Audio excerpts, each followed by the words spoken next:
Behind the cardinal's beauty is a story of family. Each year, they raise 2 to 4 broods, each with up to 5 chicks. Both parents work hard.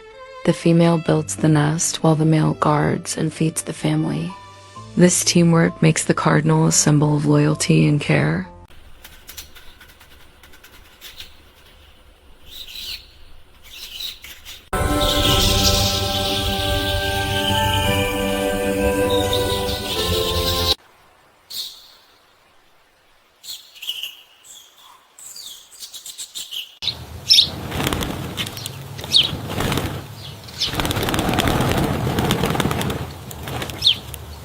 Every cardinal bird carries the color of bravery.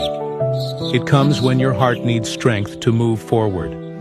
No matter how dark it gets, keep going. Comment "I'm strong" if you believe your courage is returning. The northern cardinal, more than just a splash of color in the trees, is one of the most recognizable birds in North America. Its clear whistling song is a sound that many people associate with their childhood. Unlike most songbirds, both male and female cardinals sing. They call out to each other with their songs. They also use their music to mark their territory. The male's song is loud and clear, while the female's song is softer and more melodic. Together, their voices create a beautiful harmony that can be heard throughout the year. Now, the cardinal's song is a voice of resilience and connection, a sound that echoes through the seasons, reminding us of the beauty and power of nature. So the next time you hear a cardinal singing, take a moment to appreciate the magic that is happening right outside your window.